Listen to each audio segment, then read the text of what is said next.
G'day guys, it is the coach here, and I hope you're all kicking ass, taking names, and screaming Big Waaagh for Gorka Morka. I was going to say Big Mork. I'm like, I don't know what I'm talking about. I follow the mighty mushroom that is Scragrut the Loon King, but we're not talking about the best destruction army. We are talking about the Big Waaagh. No, look, we're here with Ryan Hoops. Hoops has been playing Big Waaagh for a while. I've been really keen to kick off this show, and we've just come back from Vic GT, a 70-player match play 2-day event. Hoops and I both featured in the top 10. Hoops took Big Waaagh. I took Sons of Behemat. And we're going to talk a little bit about this particular army because I think, and when Hoops and I were talking about this, I think Bone Splitters is easy. Iron Jaws is easy, and when I say they're easy, I think when you read them on paper, it makes sense. But when you look at Big Waaagh, because you get both sides of the coin and you get a different set of rules, I think it's a little bit challenging for some people to build and start thinking about how do I make the most of these rules? What are the milestones I need to strive for? How do I maximize my Big Waaagh points? So I've got Hoops here, and we're going to talk a little bit about, and I'm going to challenge him a little bit to try to find out why I should go Big Waaagh instead of Bone Splitters or Iron Jaws Allegiance. But simple maths. Hoops, how are you? Yeah, very well, thank you. Thank you for having me. I appreciate it. No. I'm looking forward to getting into it. Pleasure.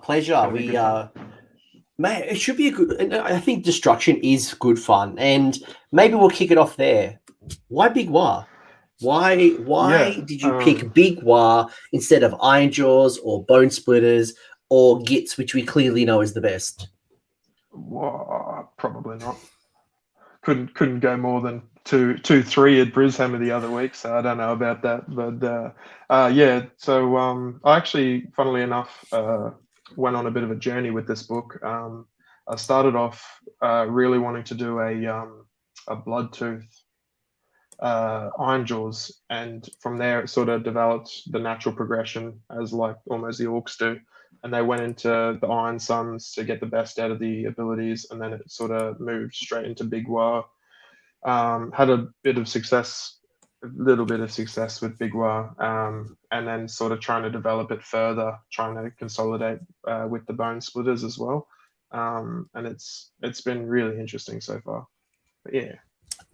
So for anyone who hasn't properly looked at Big Waaagh yet, so it's in your Orruk Warclans book, and what it allows you to do is it allows you to combine your Iron Jaws as well as your Bone Splitters, and what it does is it's a very interesting, I don't want to call it a soup because it's not a soup, but the rules that it does to bring it all together, you still get to tap into those different allegiances, but it has a really interesting set of rules, and it's kind of like, I don't know how you would describe it, because you accumulate over points and your army gets better as you accumulate points and you cash them in and you do things.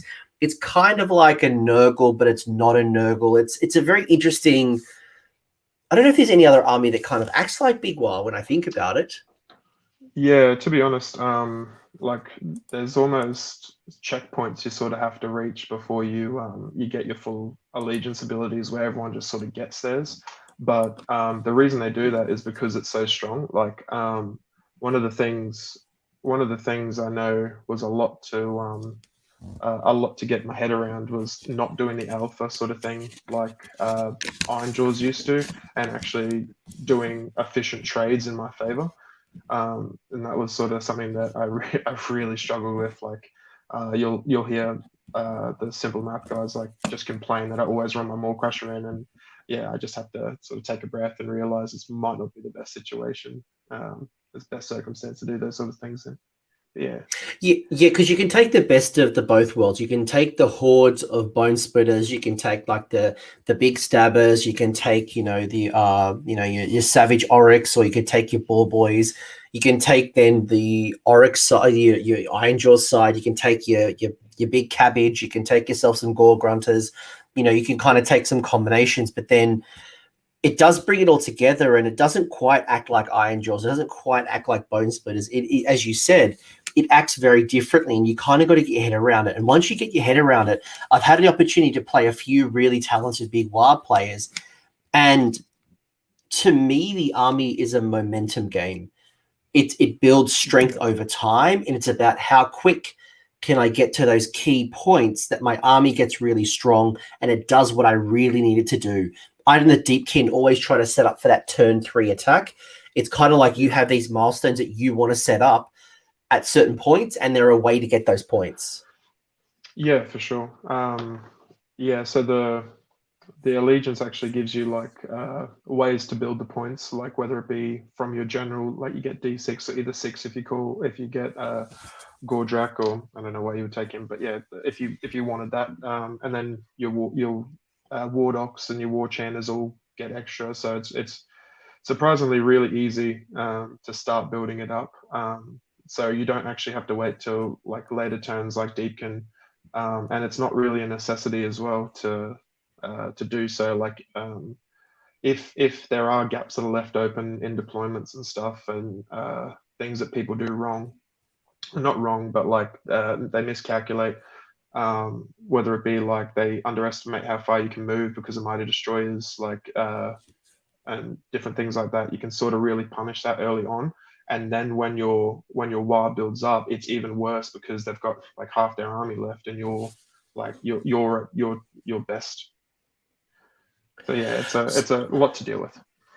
Yeah, so look, I might actually bring up the rules, and you know, for anyone who isn't familiar with Big Waaagh or hasn't really thought about it as opposed to being again a Bone Splitters or an Iron Jaws force, we might go through the rules and we might spend a little bit of time here because it is complicated at points.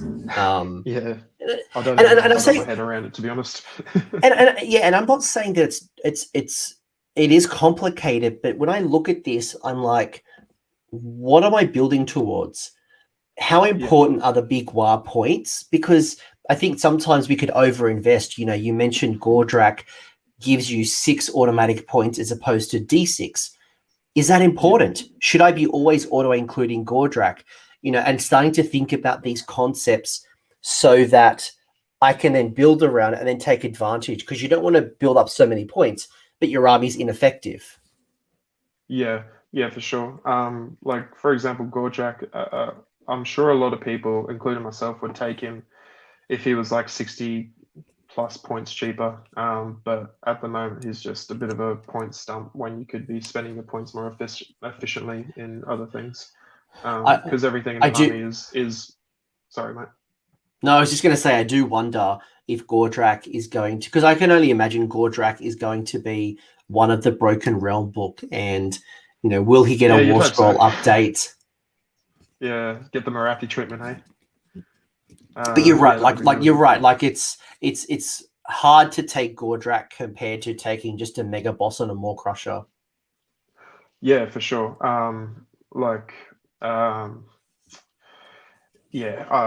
Just because everything in that army is so, I wouldn't say elite, but almost elite, to be honest. Like a unit of Ard Boys for 5 is 100 points. You're only getting 10 wounds there. Like it's a lot to sink into Gordrak when you need other things to be able to play a part in the role. Like one model's not going to do everything like Marathi is at the moment.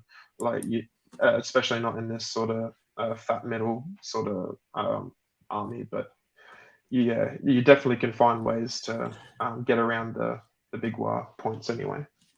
All right, so we've danced around these points for almost 10 minutes now. Let's actually talk about it. So if you're not familiar, guys, this is the rules, and Hoops is going to give me a little bit of context in how he thinks about this. So I don't get any allegiance terrain. So orcs in general don't get any benefits. There's no magic endless spells for them. It's just the generic ones. But the big thing that you get for being Big Waaagh is you get what's called the Big Waaagh. And what happens is you generate these Waaagh points in following ways. So if in your hero phase, if your general's on the battlefield, you receive D6. If you have Gordrak on the table, you get straight 6 Waaagh points. At the start of your hero phase, for each war chanter on the field, you get 2 points. At the start of your hero phase, if you have a Wargog Prophet and a War Doc, you get 1 point. In your charge phase, if a friendly Orruk unit with 10 or more models makes a charge, you get 1 point. And there's a couple of other ways, such as having an Orruk hero within 3 inches of an enemy, as well as having an Orruk unit of 10 or more models within 3 inches of an enemy. So it's really rewarding you for one, having certain things on the table: Wardog Prophet, a Wargog, the War Chanter, Gordrak, or your General, as well as having certain things in combat, especially your hero and or units of 10 or more. So once I've generated please, that 10 or more one as well, that's per 10 as well. So that's just another reason what I was talking about earlier. You don't really need the big boy, because if you're doing like MSUs or something, or not even doing MSUs, but like having two units of 10 Ard boys run in, as well as the Maw Crusher, like you're getting the one from the charges plus the one from both being in combat. So you get like three or four being like just in the combat phase. You know what I mean? So I'll get back to the context in a second, but what I wanted to do is, so each round I'm accumulating these points, and what happens then is that at certain milestones, and you can see here on the page, I've got, when I get 4 points, I've got Zogam. At 6 points, I got Zapham. At 16 and 20 and 12 and 8. So at all these different milestones, I'm going to get myself a bunch of abilities. And when I use my 4, for example, there's a few ways you can cash out, but basically your army is accumulating these benefits over time. So it's not like, I'm saving up 7 points to summon a certain model.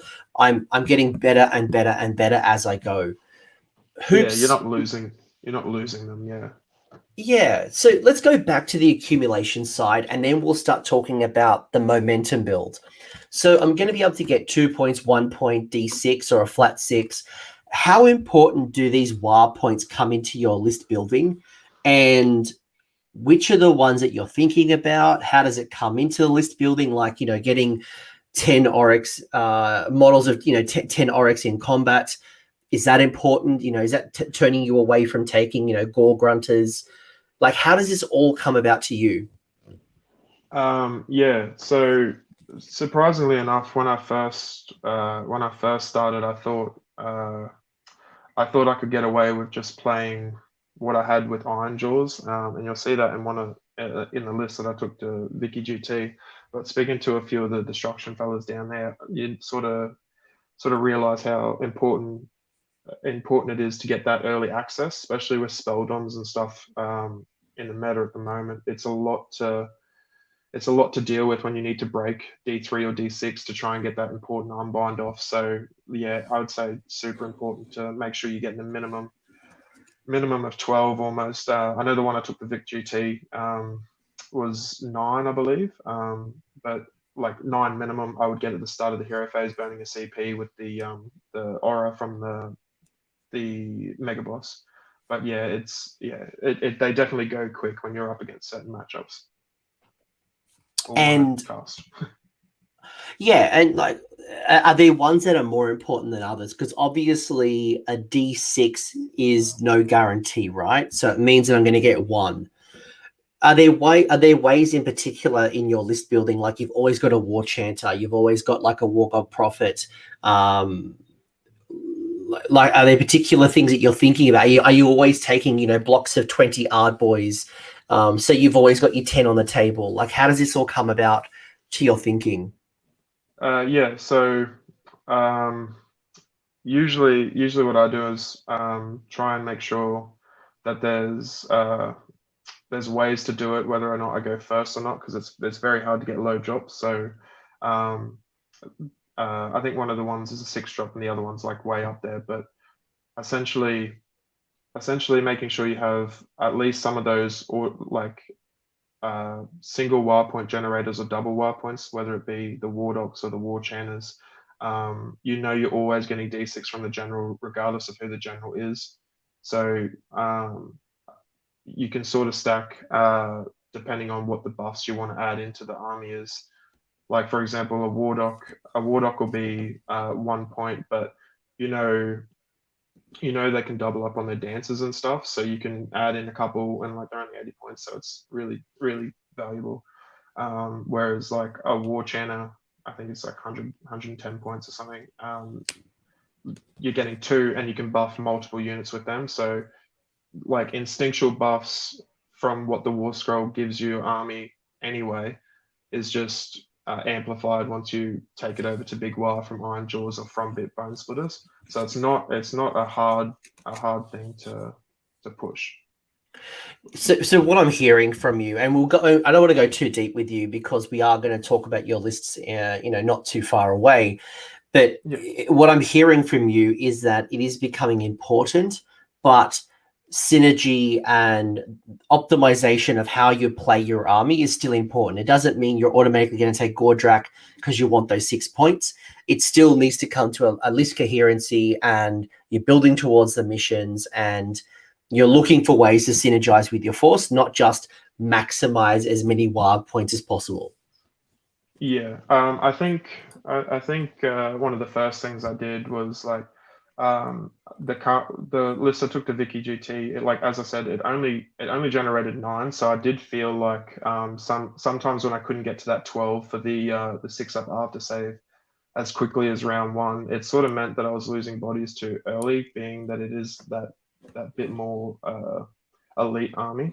Like a 6-up doesn't feel like much, but when everything's 2 wounds apiece, like you really notice the 6s and you really notice the 1s, especially when you're 2s and 2s across the board.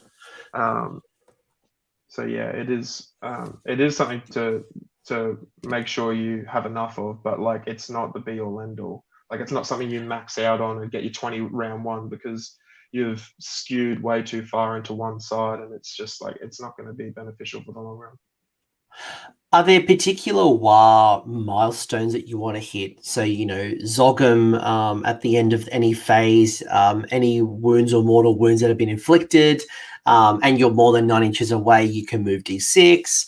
You can get +1 to the charge. You can get yourself +1 to hit, get that 6-up wound or mortal wound save. There's a whole bunch of things. Are there particular ones that you strive to get as soon as possible? Yeah.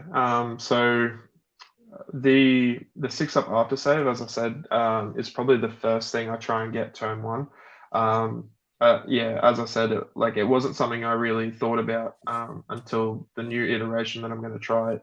But trying to get that 12 turn 1 just to make your army a bit more resilient is super important. But if you can get to that 16 for the +1 attacks, then it means you're already hitting on 2s as early as turn 1. And then as soon as it hits turn 2, it's 2s and 2s, baby. Like, that's fucking awesome. Excuse me. No, that's fine. That's fine. As long as you don't swear in the first couple of minutes, I'm pretty sure I already did that. But you then get into the later stage. You get the +1 to wound. You're going to get yourself. Your general can use the Big Waaagh command ability. There's just so many things that kind of come about from your Waaagh points. So, for what I'm hearing is you want to get close to you're aiming for 12 to 16 as soon as possible.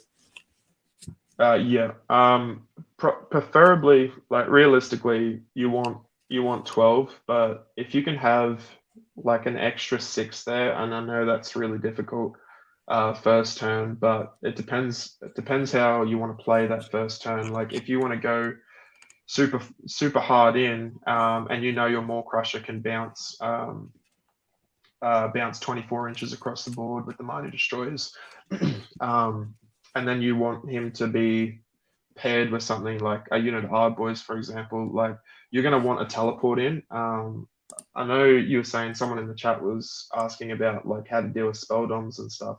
You actually get a resource in the Big Waaagh to cast Unbind or Dispel. You can do D3 versions of that or D6 versions of that, and you'll get either 1 or 2 to that casting and unbinding roll. So paired with an artifact, depending on if you go a Warlock or a War Chanter, you can actually get like +3 to +5 like to cast. So you get really reliable casting on the one thing you actually need to cast, and that'll be like +1 save, double move and fly, or even the teleport like the Great Green Hand. So it gets really good really quickly. And that might be a really good point out as well. So you don't just get yourself these big Waaagh points. You're also going to get yourself a whole bunch of other things. You're going to get the Waaagh magic. We've also got the War Chanter beads. We've got mount trait. We've got a command trait. We've got artifact. We've got a command ability. I think you've got 2 big abilities. You've got here we go, as well as the big Waaagh. So Yeah. look, there's a lot of stuff here, and I guess it's combining the parts of the book from the Iron Jaws and parts of the book from the Big Waaagh. Yeah. Talk to me about this Waaagh magic. So you've got like you Waaagh magic again. Are there particular parts in here that you are building towards, you are finding really valuable, or are some of these a trap? The Waaagh magic. Did you say? Oh, all of them. Like maybe just a general observation of the second page here. Yeah. Okay.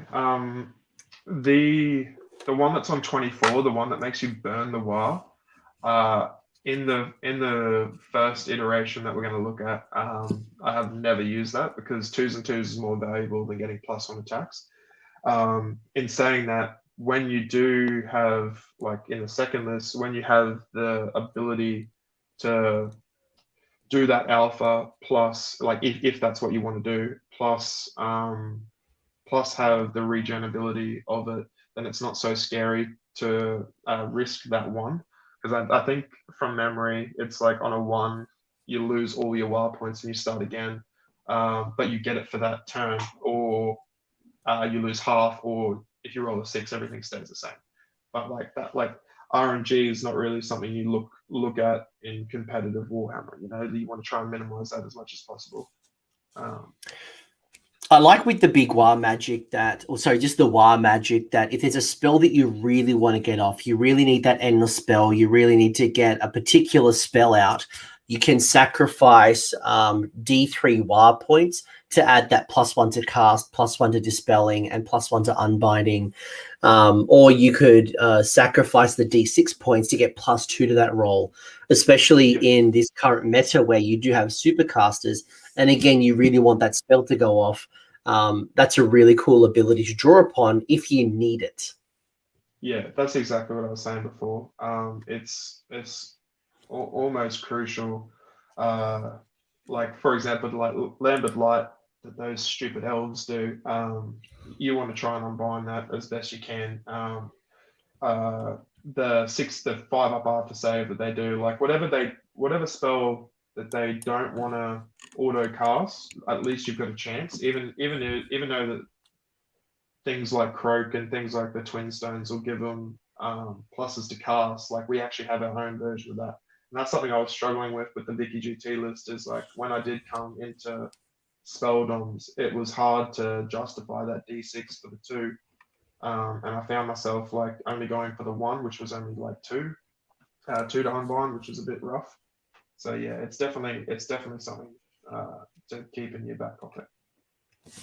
The command abilities are quite interesting when I look at them. You've got the here we go, which gives you you spend the command point and you choose 1 friendly Orruk hero.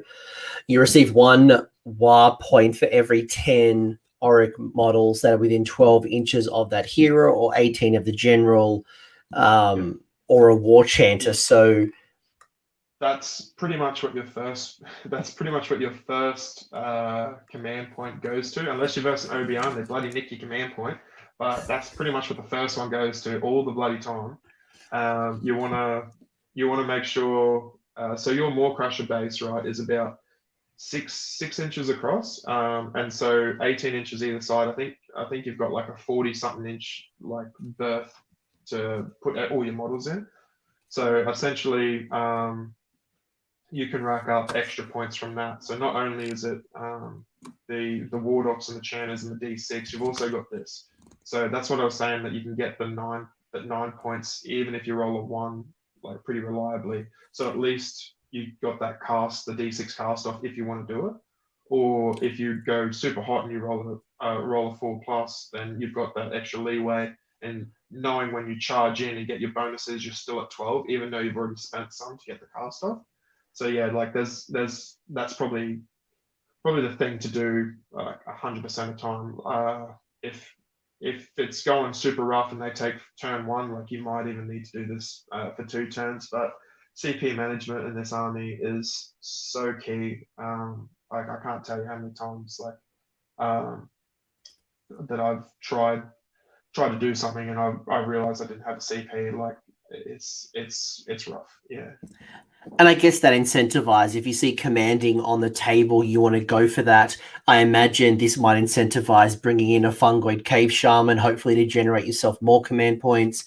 Because the other one, so obviously you talked about the importance of getting to really high numbers of Big Waaagh points.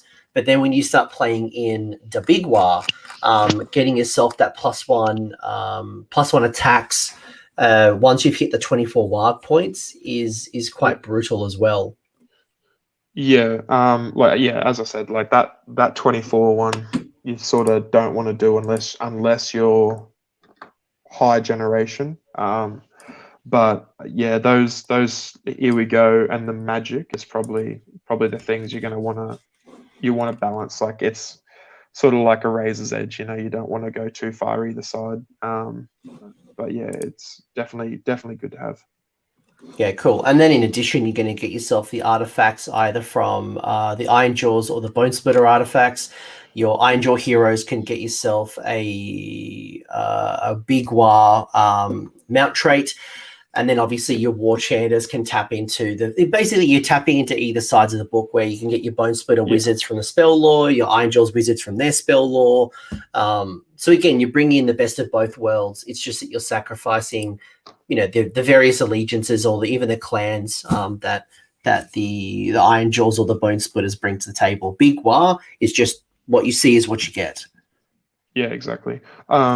So the only 2 real things you miss out from with Iron Jaws is and Bone Splitters is the ignore after saves from the Bone Splitters and the what's it called, the smashing and bashing from Iron Jaws.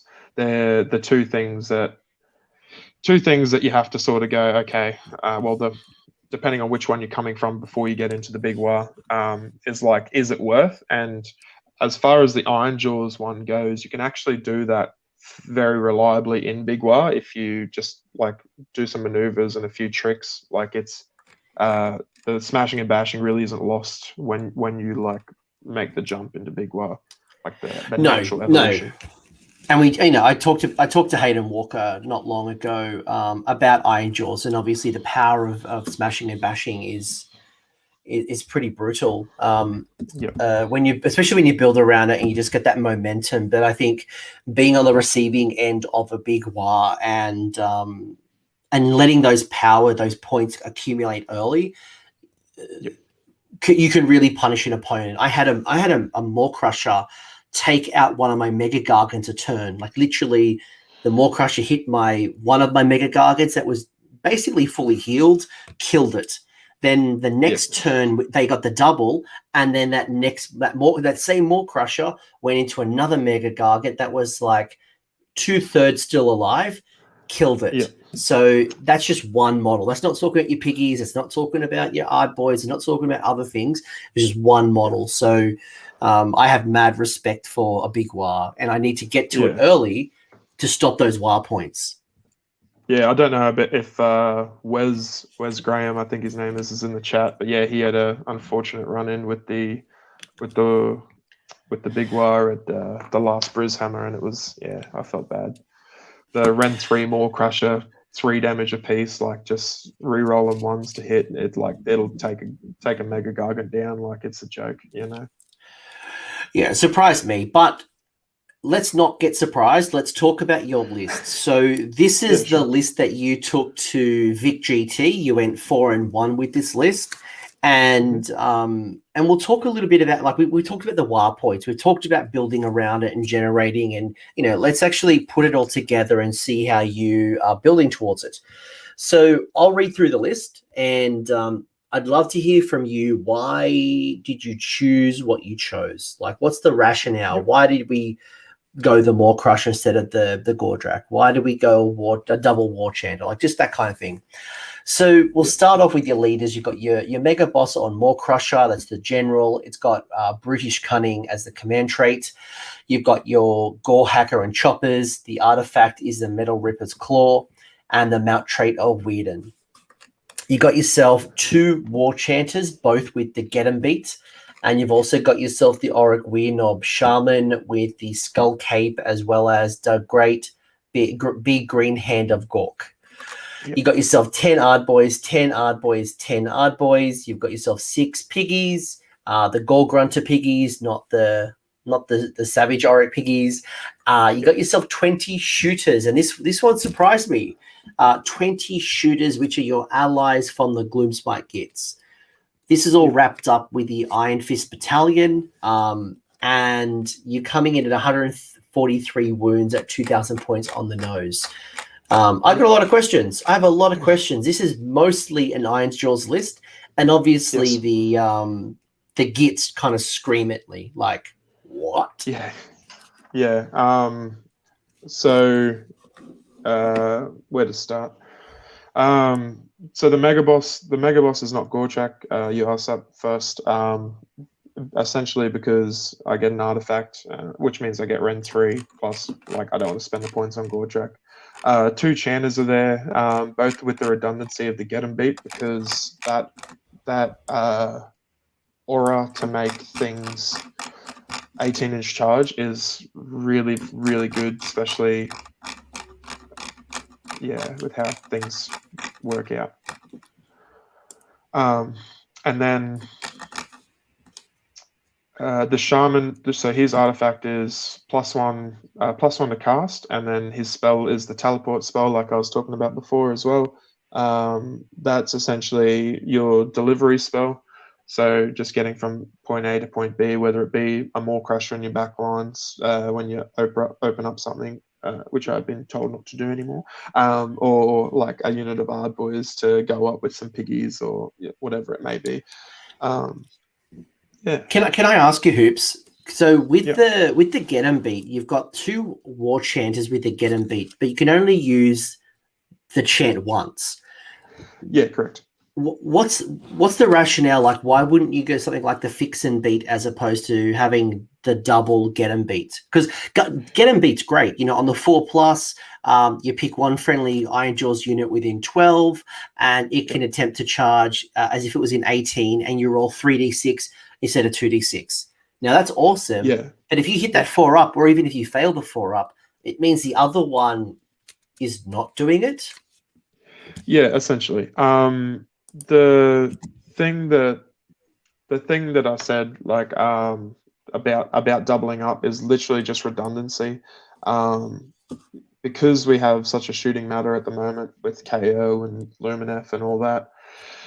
If for some reason, like, I stuff up my deployment, or it's just a smaller deployment or whatever it may be, and they can ping one of them off, then at least I've got redundancy in the second one. And like the Fix and Beat, like usually I kill them or they kill me, so it's not really, like, because everything hits so hard in the meta that we're in, it's not really an issue for Fix them.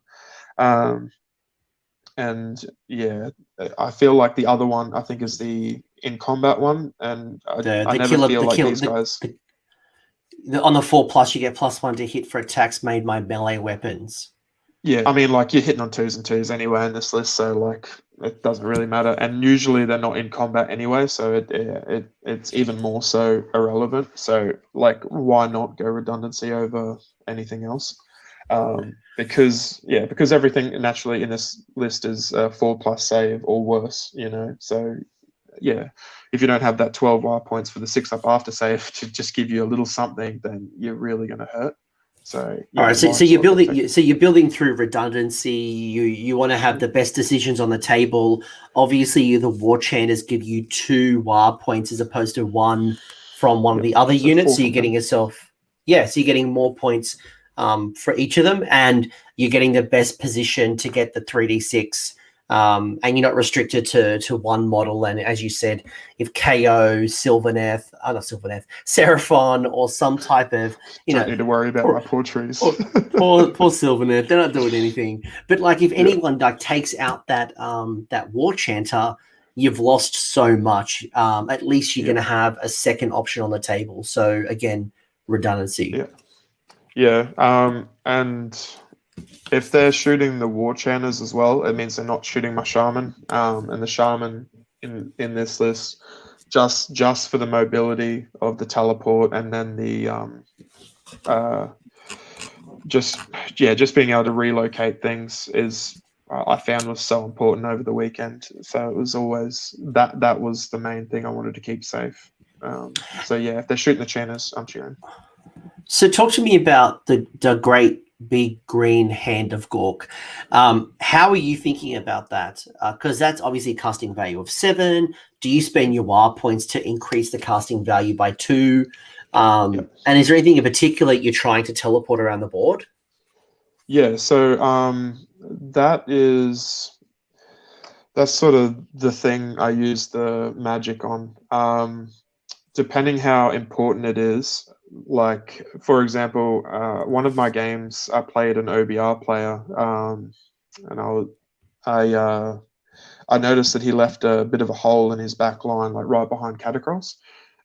So it was like of the utmost important that I kill Catacross so that the OBR list sort of fell apart, you know.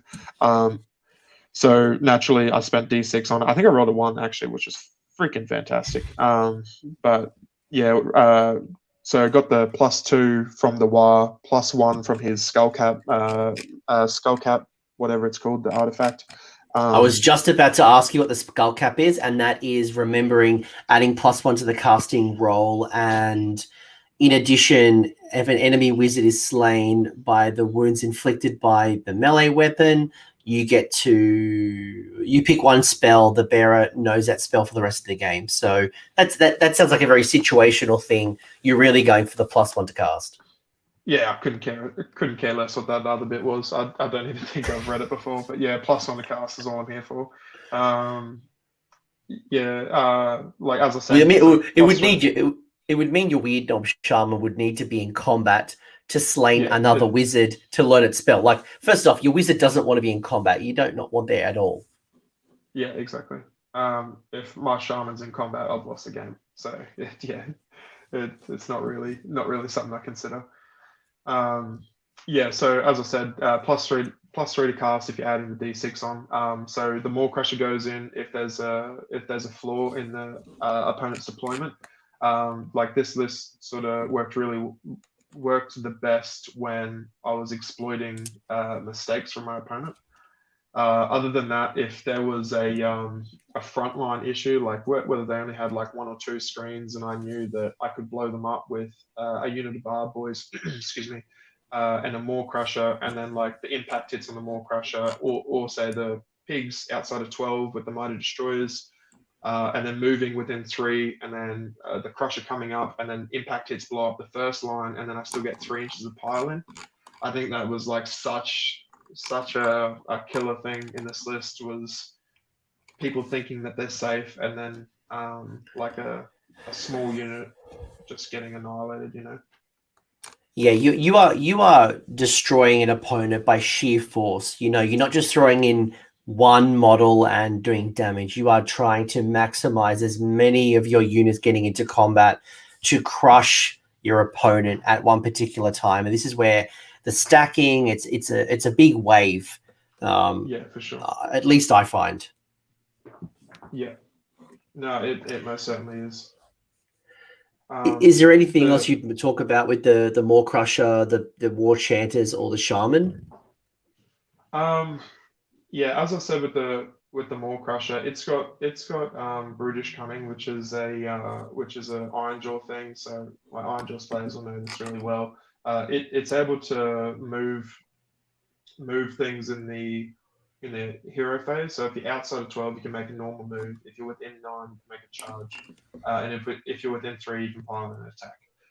So this is like probably like having double of this in this list was really killer, because if the Maw Crusher went down, the pigs were still able to do it, and like vice versa. But essentially, what that allowed me to do was get more mobility. So the Maw Crusher's moving 24 inches rather than 12. The pigs, if they get teleported, I can keep them outside of 12, or the Maw Crusher for that matter. Keep them outside of 12, and you're like, oh, move up 9, and then I'm within 3.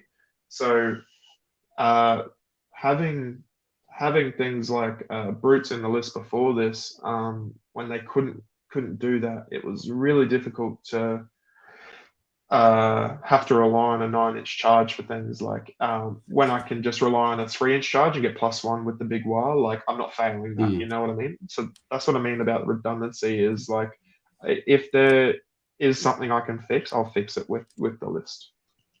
And Metal Ripper, the artifact on your Maw Crusher, is causing Rend 3. When you choose one of the weapons, it'll be Rend 3. So is there a particular weapon that you're changing it to? I imagine it's the Gore Hacker? Just the Gore Hacker, so like I don't think you can give it to the Crusher's stats. No, I wasn't sure if he had two weapons. I didn't think he did. No. I think that's Goretrack, not Goretrack. That has the 2. But so as I said, like he's doing 8 attacks that are slowly getting ramped up the more he kills. 8 attacks that will usually be 2s, Rend 3, which you're not really getting a save from. Like almost anything is not getting a save from that, unless you're staunch defenders. It's really good. It's really good. And once they see a unit die and they don't even get to take a save, then that's when it gets pressured, and then that's when the pigs come out. So you always have these waves. So you need to make sure you're getting the most out of the Maw Crusher. If you're taking a Maw Crusher, you need to make sure that you're trading in your favor always, because you're going to run out of units before they are. So that's like probably the biggest takeaway from Big Waaagh, is it's not a everyone goes in and let's hope for the best. This is like the worst attrition war you can play by trades, essentially. Yeah. Like I know whenever I fight either an Iron Jaws or a Big Waaagh, I always want to disable those Gore Grunters ASAP. I imagine you losing one model from your Ard boys would be a bad time for you as well, given that you would lose a Waaagh point. So just simply chip damage to those 3 units. Is that an issue for you? Huge. Yeah, it's huge. That's like something what I was saying like super early on in the show. When you can't dictate to go first and people have an understanding of Big Waaagh, you're in a lot of hurt. Like if they can chip shot one model from everything, your sudden like that here we go command ability that we spoke about, that becomes like a lot less of a impact for your CP. And when you've only got 2 CPs or 1 CP, depending on matchup, like OBR, then you notice that a lot. Your CP management needs to be so on point with this Big Waaagh that it's not funny. So if you're telling me that your Ard boys are a risk the minute you start losing one, why wouldn't you make the unit bigger? Mainly because 10s are sort of that sweet spot. I can fit 10 better if I'm teleporting in certain spaces. If I have like 5, for example, they don't really do the punch that's needed. 15 or 20, if I get like hit, let's say just by Marathi, for example, like that stupid snake is going to kill almost all your Ard boys, right? So you would rather lose 10 than you would like any more than that. In saying that, if you're going to go 5s as well, you might as well take brutes, because you're probably not teleporting them anyway. The only reason you would do that is because you've hurt them during the phase, and like from what's it called? Damned? Is Damned the one that gives you plus reroll ones to hit? There's one of the terrains that gives you that. Yeah, damn, you can optionally take is it D3 mortal wounds to get yourself. It's Yeah. been a long time since I did damn terrain. Yeah, so that's something that people sort of sleep on a little bit with this as well. Like hitting yourself with damned or green puke or whatever it may be. Like if you can get damned on your side of the board, that's almost as valuable as arcane in some places. Like you can get those Ard boys across. Like they get a d6 roll afterwards, so you hit them with damn, they get to re-roll ones. If it's turn 2 or 3 and you're 2s and 2s, like your 2s re-rolling ones without a CP, that's fantastic. As I said, if you can find ways around that CP, like you're cheering. So you get that, you get the re-rolls, you get the d6 move, and then you get to move again. So it's at the end of the phase. Like when they shoot you and you're not within 3, you get to go again. Like there's so much movement in this book, like, but it comes at very weird places, and you just have to sort of capitalize on it, and that's where the brutes sort of come in. So yeah, I mean, your Ard boys are getting yourself, as we said, the Waaagh points. It's good bodies. I assume you're taking the banner because you're the Gorka Walker banner because 100%. you want the +2 bravery, and any way you Yep. can avoid spending a CP and losing bodies is obviously going to be big, as opposed to subtracting 1 to your opponent's bravery. Yeah, that's definitely rather your own bravery over others. Like most things in the game now, like bravery doesn't exist for them except for destruction. Apparently, like they seem to be the only faction that gives a crap. And cities of Sigmar. Like I'm yeah, I like bravery 5, but yes, there's a lot of like bravery 10 between death and chaos. So yeah, and when you are small, you sort of realize like people like rats, they always have a way around it, so it doesn't really matter. So yeah, it gets very frustrating very quickly to try and keep up with everyone else. So you got yourself two units of 10 Ard boys. You're getting yourself those Waaagh points. You're getting yourself bodies. You're getting yourself some additional bravery from the banner. Yeah. Talk to me about the piggies. Hayden, with his Iron Jaws, had a block of 6 piggies. Why have you gone the block of 6 piggies?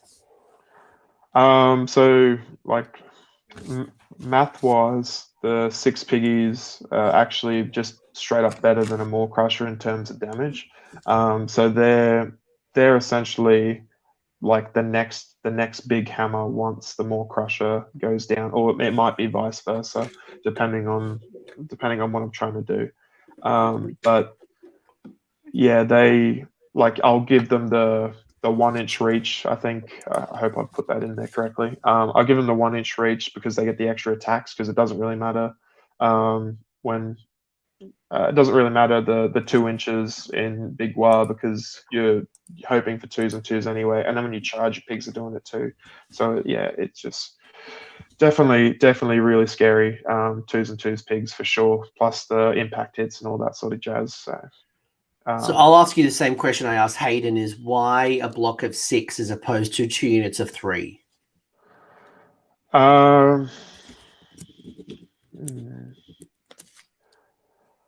Probably because, especially in this, the Mighty Destroyers, I'd prefer to have them all up together if I was Mighty Destroying. If I'm teleporting, I'd rather teleport 6, because I know the 6 can do more damage than a Maw Crusher, so why would I split that in 2 and have the possibility of both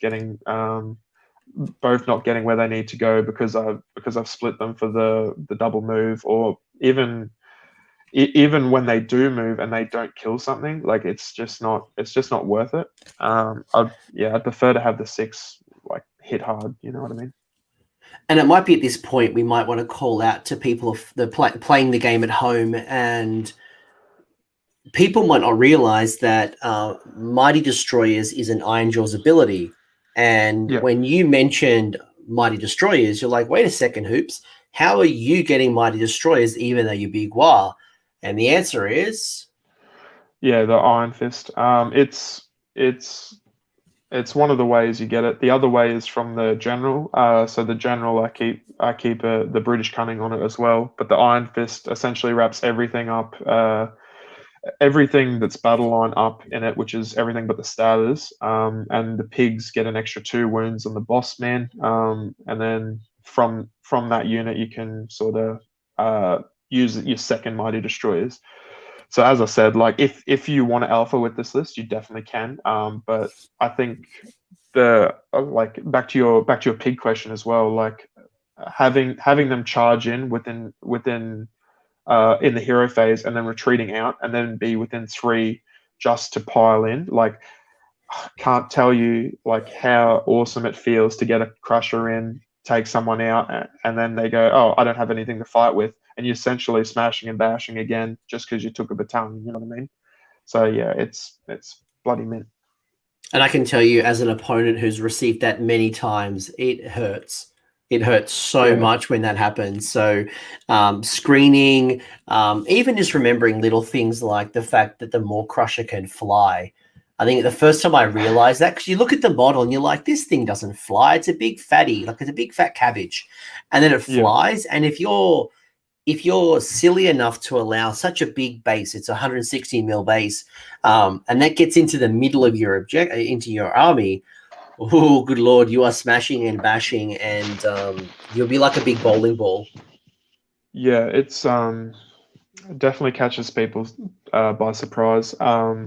Those because those abilities, the Mighty Destroyer's abilities, that is such a potent one. It's something like I would suggest everyone at least ask if their opponent knows, because that's a super feel bad moment if they're like, oh yeah, I like, they're being polite and know about Iron Jaws and know about Big Waaagh, but like realistically, I'm going to get at least 2 units in you if like whenever I want, and it's going to be rough, you know. There's not a lot of armies that can get into your face turn 1. Iron Jaws / Big Waaagh is definitely one of those. So you learn very quickly to screen. You learn very quickly that deploying on the line of your deployment zone isn't always the best decision. It's, sometimes it's better to deploy half, a couple of inches back, even halfway back, just so you avoid that turn 1 threat.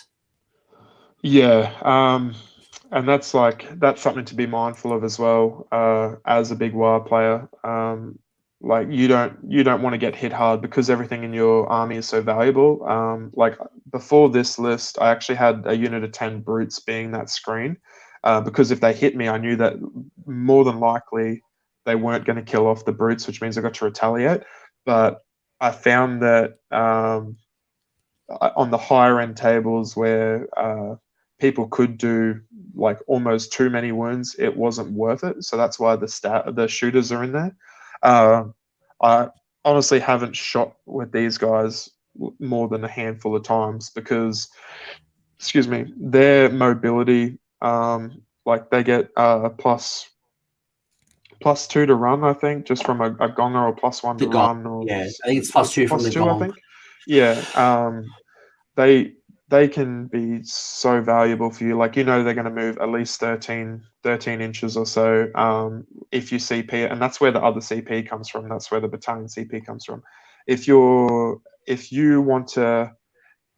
up against someone that knows what they're doing and they're being super cagey, you just throw them out, cap the points, you maneuver your things waiting for that turn 2 because you've got that extra space now. Or if they take turn 2, you're going to be okay with it.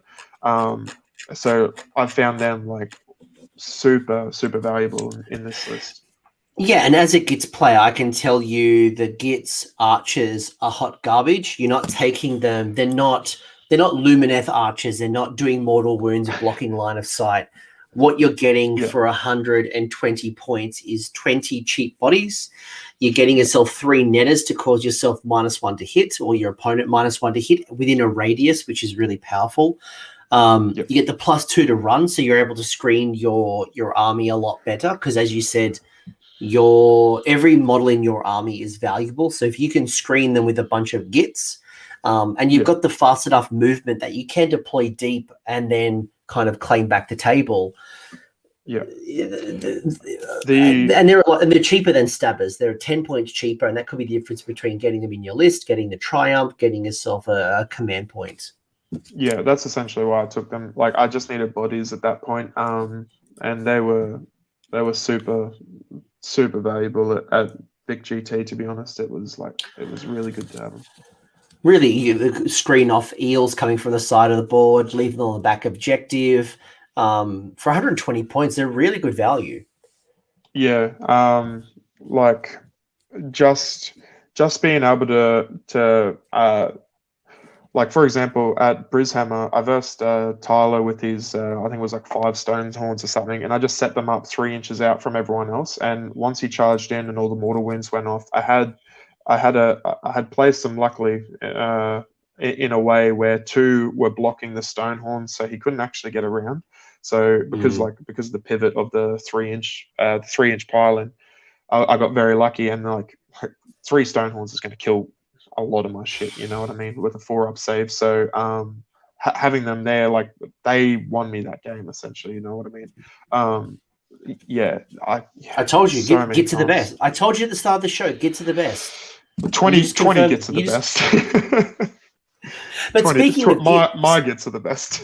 Speaking of gits as well, like one that, you talked about the importance of CP and talking about, often you find yourself with not enough CP. That's another way, obviously if you tweak the list, getting yourself a Fungoid Cave Shaman, generating a command point on a 4+, is a way that I see destruction players getting those CPs if they need it. Yeah. I had thought about that in the next list we're gonna have a look at, and it very well may come to me putting one into my list. But I find that if I can be better at my CP management, then I don't need to spend that 80 points on him. Not to say that like he's not worth it, but like I don't want to spend 80 points of what's already a pricey army to have a what if on a 4-up. Like that's a no-go for like reliable play essentially. Which is rough, because like if I had the points and everything was cheaper, I'd probably take 2 of them, and then like I get a 70% chance of like getting it, you know what I mean? Yeah, that's one of the challenges. And hey, like when I look at your previous list, the question is, well, where did those 80 points come from? Of course you would love one if you could have one, but where? And is it worth the sacrifice? And when you start pulling some of your models down to units of 5, you start, tweaking the list, then you start losing those Waaagh points. So I can see why you have some trepidation. Like it's not worth the trade-off. Yeah, essentially. Yeah. It's a bit unfortunate. Like we would love to have everything, but we're destruction. So of course, I'm sure you'd love 7 units of pigs if you could. But before I get into your second list, I do want to call out a question that Alex Edwards has asked. I think it's a really good one. Is how do you think Big Waaagh and Ironjaws, or even just yourself being a Big Waaagh player, how have you faced or fared so far against heavily magic armies like Hallowheart, Zench, Seraphon, just as an example? Did you get to play any of those at Vic GT or Brishammer, or what's your experience so far? What was it? Hallowheart and Zench. And... just like Hallowheart, Zench, and Seraphon probably at the moment are the stronger of the builds. Yeah, I mean, like if it's host D with Zench, I'm gonna be honest, you pretty much fucking lose that matchup 100% of the time. Unfortunately, like they're just gonna lock your shit down, and you're gonna cry, which is, like the armies, the Big Waaagh is good, but unless you can get into them first, there's probably a good chance you're going to struggle. Like that you can do the Seraphon matchup.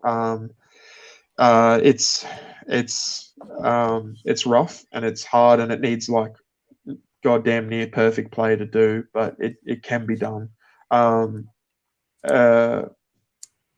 especially with the retreat on the when you charge Skinks. them, they just get to retreat out and shoot, and they can do everything. If you can use your Mighty Destroyers, charge something else in the hero phase, pile around within 3, they don't get that ability. So you do have ways around it. The magic from the question. Sorry, I'm getting off topic. No. You make a list, really good point. You're making a really good point, because what is making some of these armies really powerful is not quite the magic, right?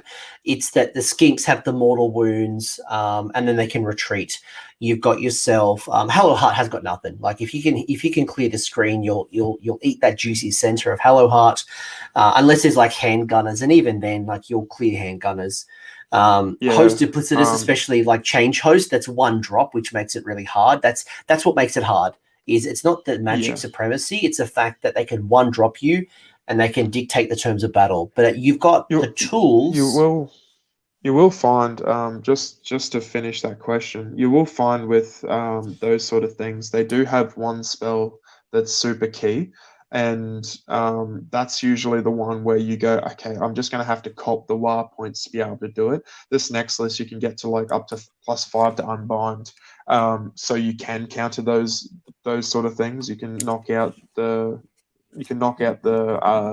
whether it may be portals to get rid of your caster, or maybe it's whatever bullshit that you've got coming at you. You can sort of go, okay, like this is it. I've got this chance to make it a playable game.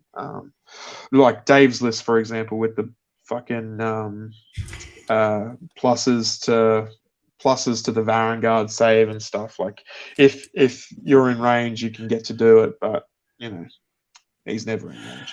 I think the key that I would probably want to share with people is that destruction has a better chance than maybe some of the other armies, and the key is that you have the speed to get in front of them. Yes, there are some challenges. Yes, there is change host 1 drops. Yes, you can put things in the sky with Seraphon. But the key is that destruction has the tools with the right play experience. You're on par. You've got a shot.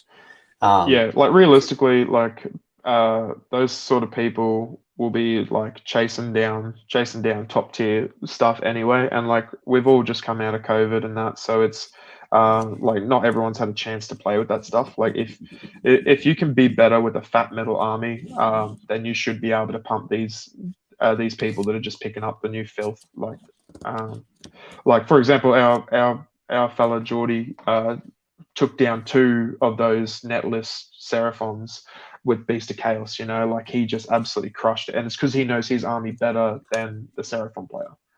He knows what they do. He knows what they do, and he knows like what he does better. Good call. So I'm going to bring up the second list here, and again, very similar vein. So Hoops, you've just finished Vic GT. We've got Brishammer coming up. We've got all these other cool events, and this list is starting to put together some of your thoughts behind maybe like an evolution of your list, or thinking about maybe some ways that you can kind of tweak and modify it based on your experience. And I'll run through the list. So you've got yourself an Orruk Mega Boss, who's your general Bridge Cunning. So we don't have a Maw Crusher. We've just got a Mega Boss on foot. You got yourself 1 War Chanter, and then you've got 2 War Doc. The War Chanter has the Get 'em Beat. The War Doc has the Mork's Bony Bits and has the spell Brutal Beast Spirits. And then the other War Doc has the Breath of Gorkamorka. You've got yourself 6 Piggies. You've got yourself 30 Savage Oryx. You've got yourself 30 Savage Oryx. So they've got the Chompers. You've got yourself 4 Big Stabbers. You've also got yourself a Rogue Idol, the Forge World Special, as well as an extra You've got yourself an extra CP. Yeah. So talk to me about this list. So the extra CP is there because we don't have a battalion. So I think it's like 8 or 9 drops in this one. I would love to put a Maw Crusher in this list, but unfortunately I can't fit it. So that's why the Mega Boss is there. We have 1 War Chanter there because this is going to force me to play the exchange game more so than the just nuke things game. And I think that'll be a better shout in the long run. But more so than that, like you've only got really one or two things to buff, and you're not going to send those in together anyway, that being the Rogue Idol and the 6 pigs. The 6 pigs are there because, as we said earlier, they're better than the Maw Crusher in terms of damage, and they're a bit cheaper. So people seem surprised that you've dropped the Maw Crusher.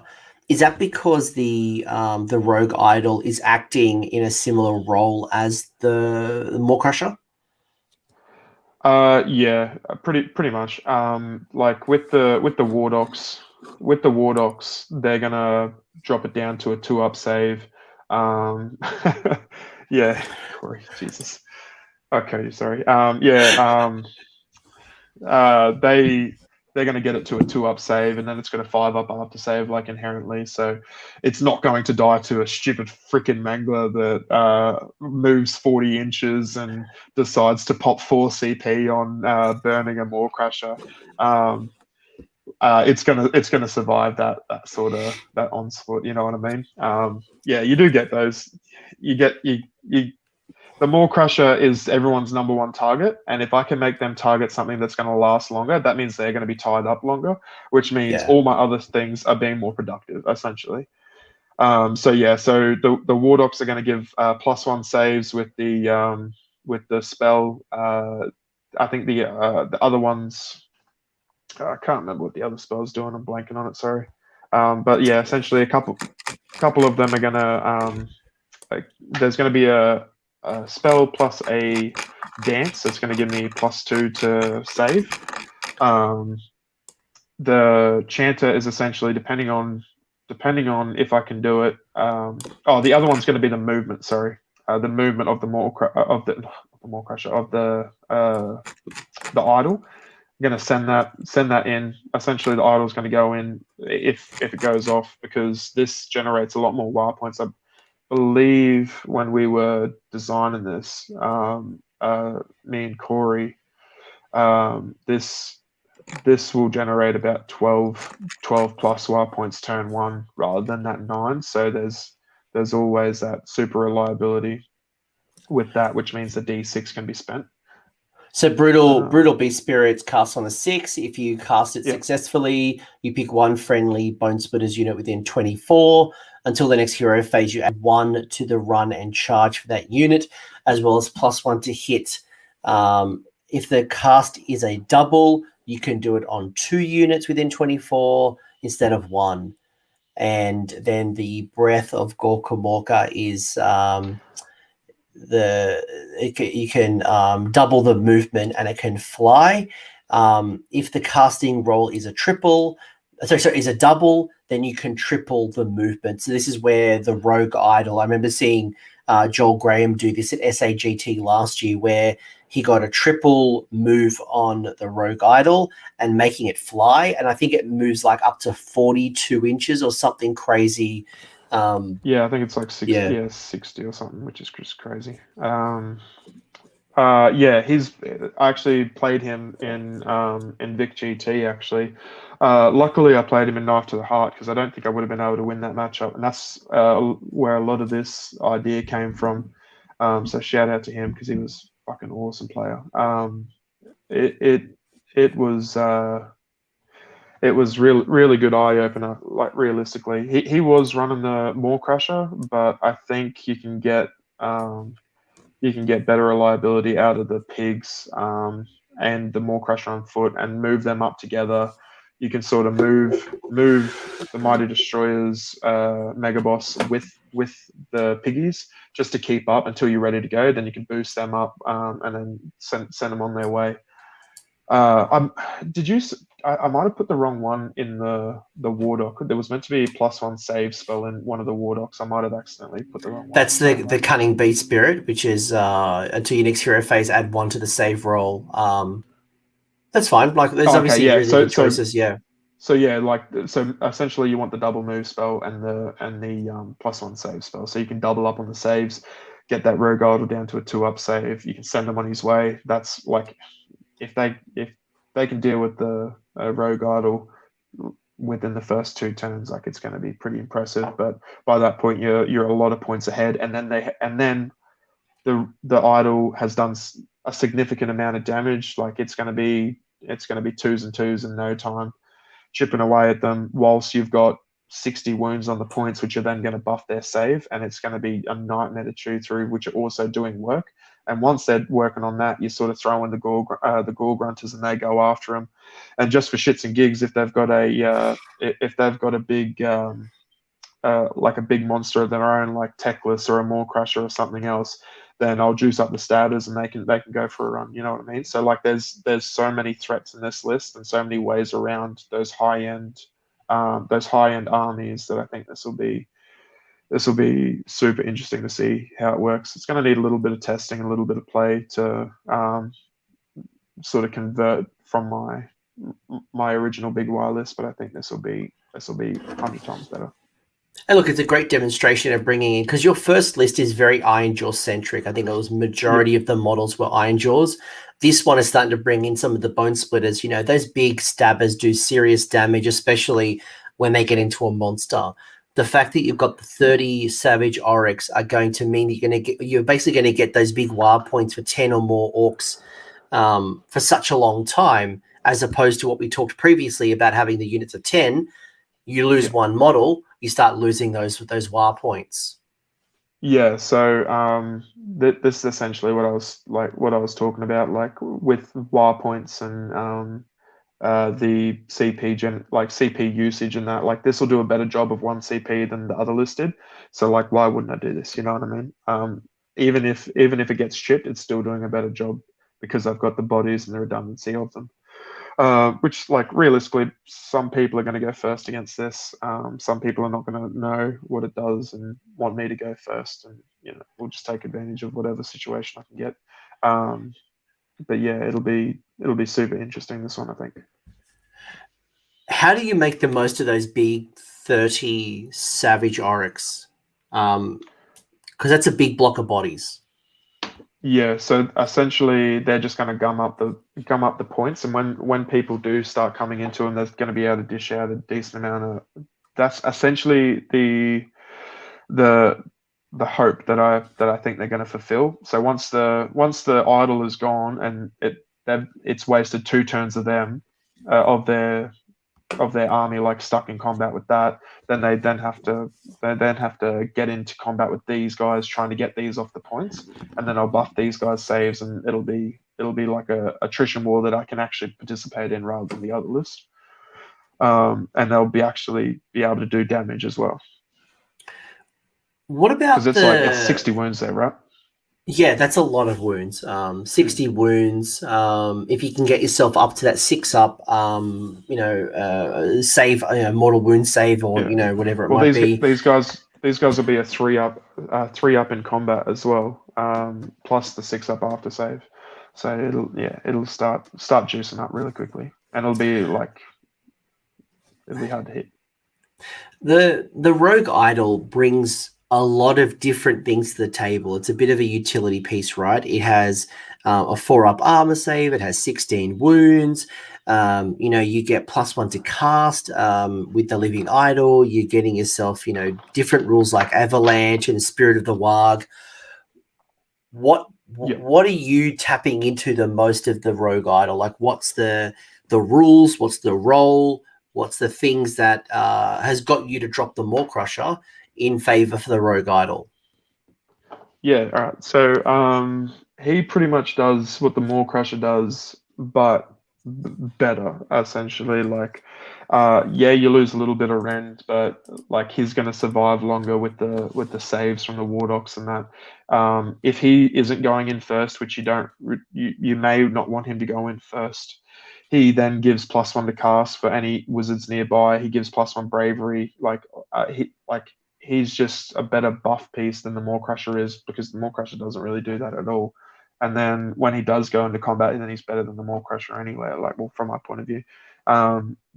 So it just seems like a no-brainer. Like, it depends what the GHB, like if GHB legends this dude, that's pretty shit. But hopefully we'll get another year or year and a half out of him at least before they cark in. But might as well take advantage of him while we can. Yeah, I mean, like if you do get the double or triple movement on the rogue idol, you get when it charges, you get mortal wounds on the charge. At the end Yeah, of combat, you can do some mortal wounds on a 4+. It has he's it has a 5+ damage prevention roll as well. So even though yeah, it's got so even 16 better. wounds on a 4+, you've really extended the amount of wounds this rogue idol has because you're just soaking up so much damage. Yeah, well, like as I said, like with those buffs that you can give him, he'll be at a 2 up rather than that 4 up, then a 5 up afterwards.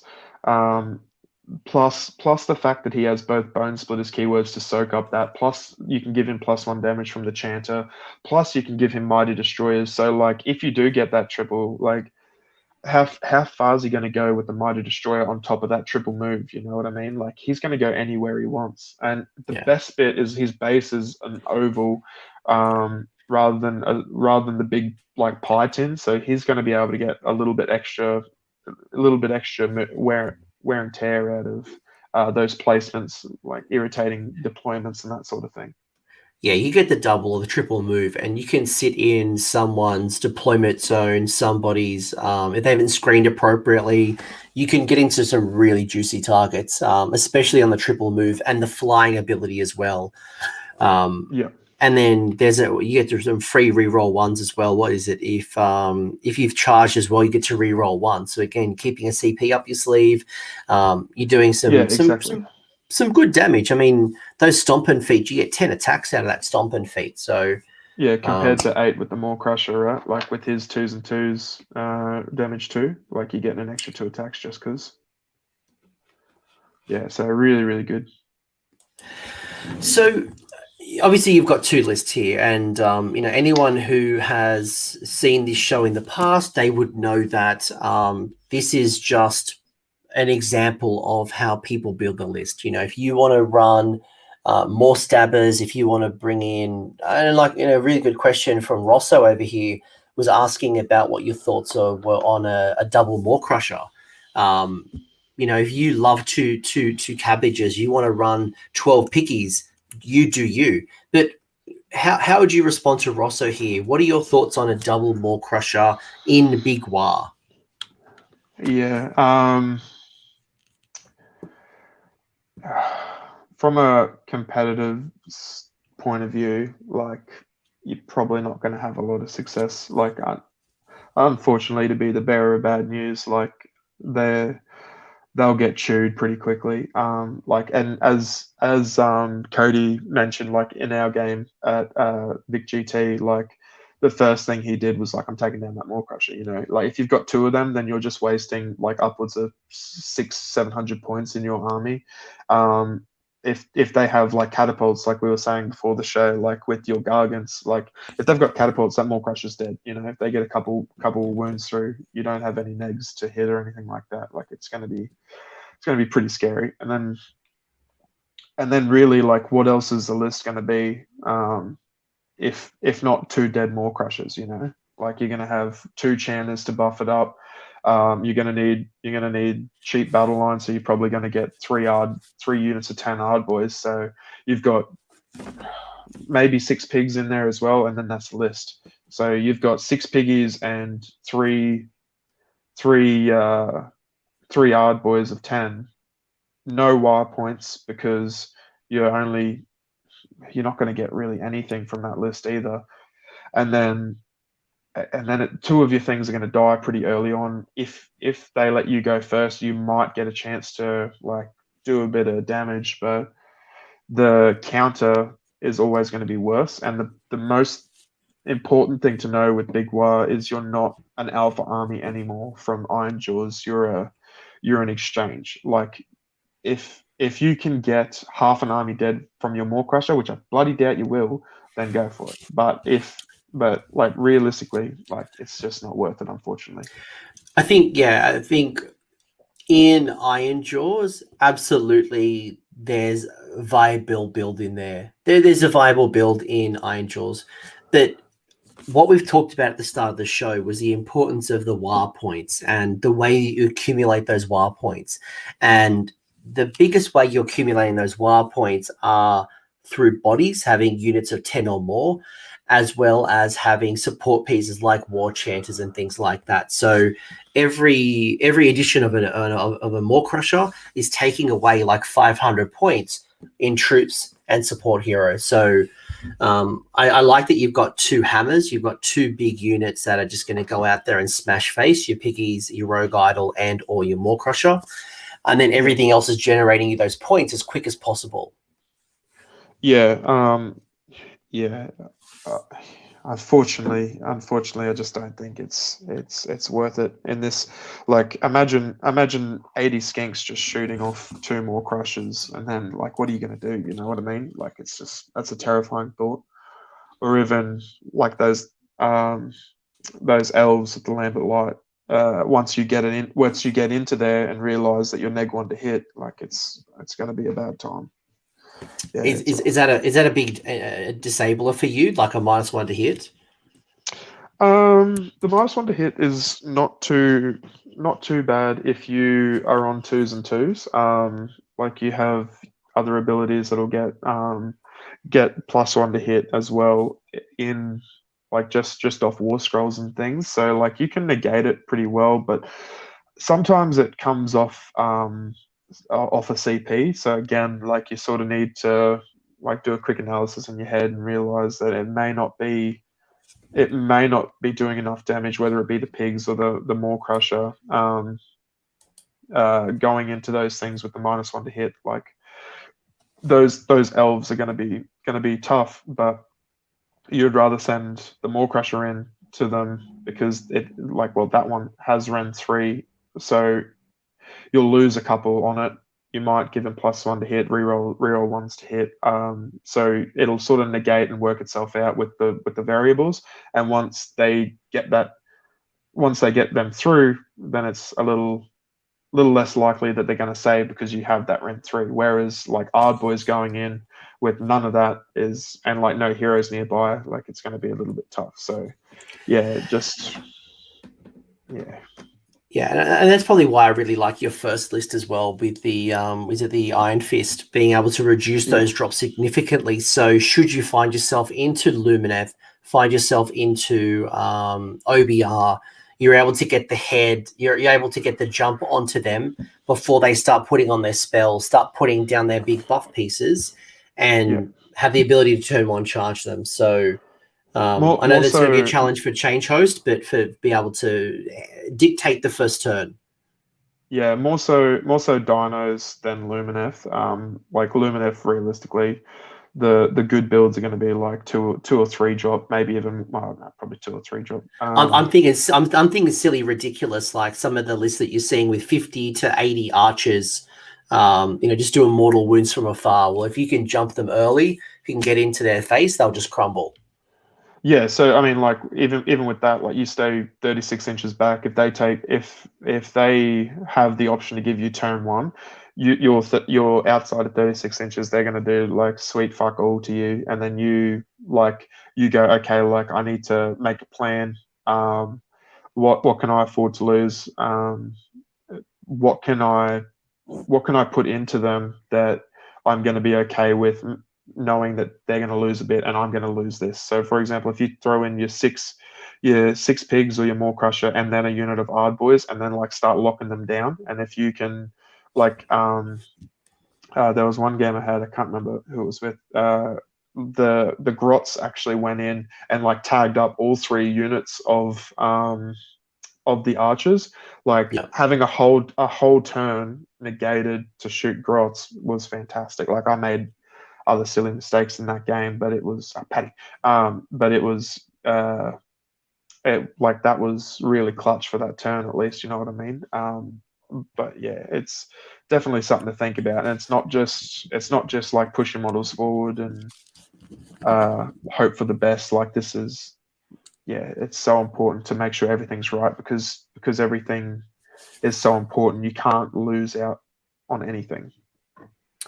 Yeah, I think there's a lot more tactics involved with a big Waaagh over an Iron Jaws or a Bone Splitters. So maybe I might bring this home, Hoops. And right at the start of the show, you talked about that it took you a while to get your head around the points, both generating, spending, those milestones and things like that. What have you learnt along the way that might not be as obvious to the person picking up this battle tome? Or I imagine there's going to be a lot of people who are watching this show who are either Iron Jaws or Bone Splitters people thinking about coming into the middle and thinking a big Waaagh. What advice would you give them who are going to make the jump from Iron Jaws, Bone Splitters? Yeah, okay. Like for those people, this is essentially, think of this as a different battle tome where you get the traits and artifact of yours, and you get to use the units of yours. Like this is a brand new Allegiance, and you can't play it the same way you play Bone Splitters or Iron Jaws, because it's not going to work the same. Like I can't tell you how many games I lost where I just sent my whole army in thinking that I was Iron Jaws, but it was once you get your head around that and realize that it's a trading game with this, and it's so important to make sure you're making efficient trades throughout. Then you should find a significant improvement in your list, at least in your play with Big Waaagh, as opposed to that, because you'll have the only two things you're missing will be the ignore after save, which is fantastic. Like, yeah, it's awesome, and the like that's the only thing really from both you're missing, because the other one is smashing and bashing, and as we said, you can do that better in Big Waaagh, and you'll be 2s and 2s while you're doing it. So just Big Waaagh. Yeah. That's it. Big Waaagh. I think just Big Waaagh. I mean, Big Waaagh. I think the importance of getting those quick points, whether it's through the CP of, is it like get them, whatever it was, building your list. Here we go. That's it. Get them. It's the same thing, right? It's like awesome. Here we go. But like you're really thinking about getting the and when I've lost to Big Waaagh, it's often when my opponent has gotten an early jump on those Big Waaagh points, and the times that I beat them convincingly are the ones that I can stop the Big Waaagh generation. Stopping the 6-up feel no pain, stopping the pluses to hit, reducing the amount of CPs so you can't get the extra attack. And even stopping the momentum generation from the additional wounds and things on the Maw Crusher. So there's like that's the thing is like if you don't know, there's so much to think about. Like as a new player coming into versing Big Waaagh, and if you don't know what they're doing, then like it's going to be a rough time for you, unfortunately. Big Waaagh to me is a 5-turn army. Iron Jaws play the attrition. They're probably going to hit you hard, and it's either going to be a win or a loss.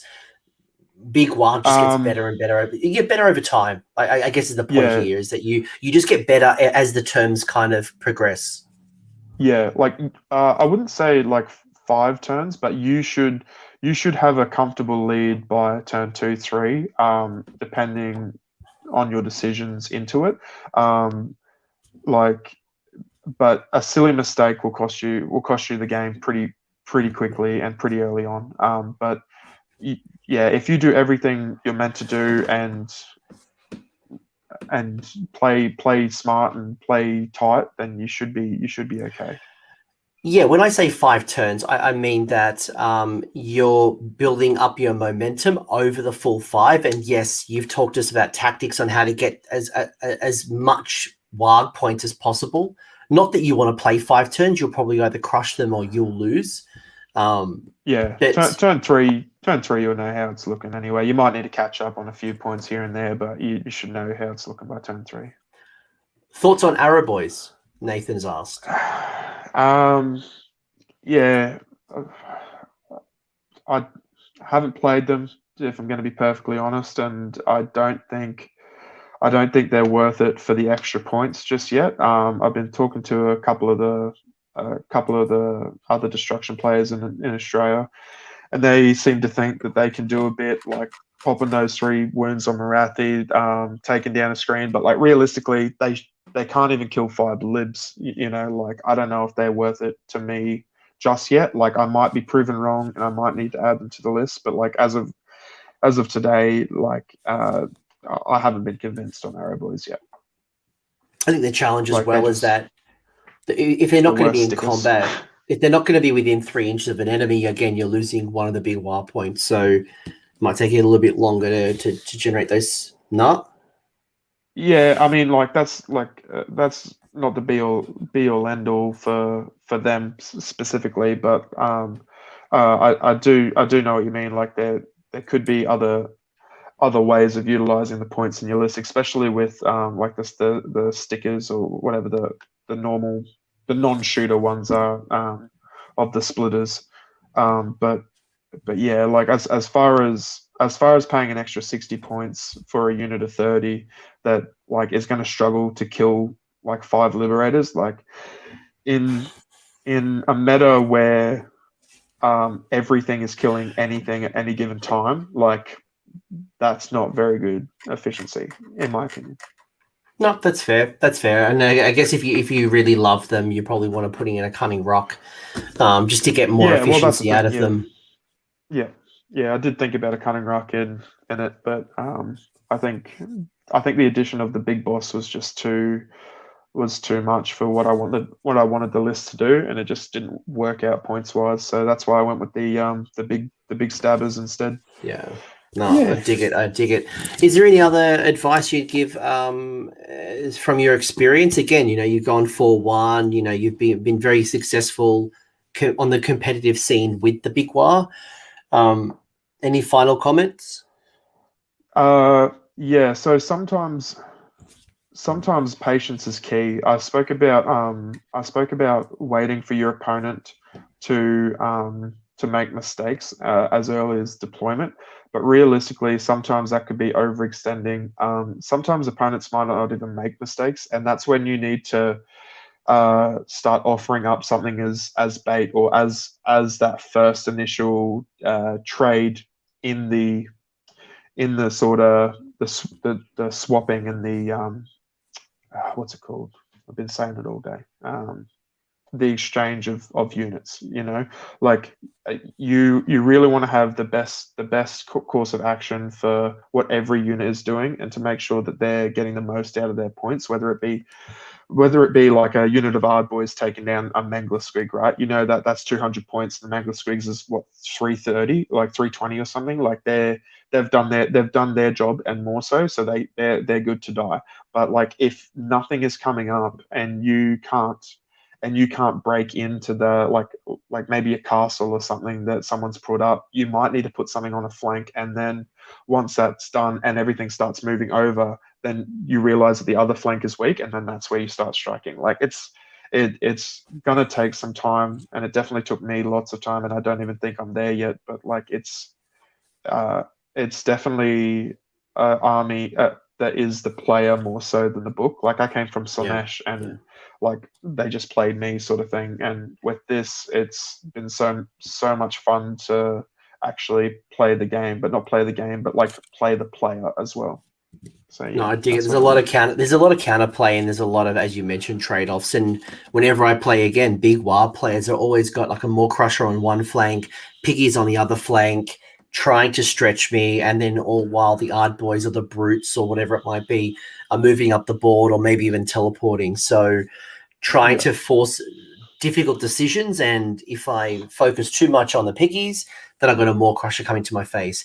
If I go for both the flanks, then I'm going to have Ard Boys, or I'm going to have something coming up in my center, and I'm being stretched either way to handle the Pigs and the Maw Crusher, which are both very challenging units to handle at times.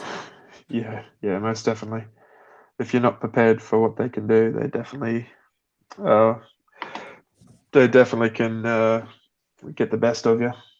Yeah, and then the teleport comes into play, and then you've put too many things over here, and now I've got a whole different threat somewhere else. So you can obviously do whatever you want to do, guys. You love your Balewind, you bring in a Balewind. You want to bring in different allies. You want to bring in more Savage Orruks. You want to bring in double Piggies.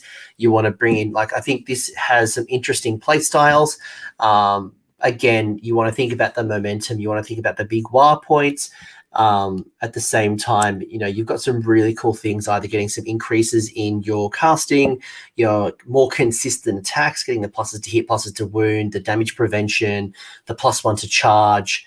But as Hoops has said right at the start, you don't have a lot of trade-offs. So screens, or even just really smart play to avoid taking early damage. Yeah. Yeah,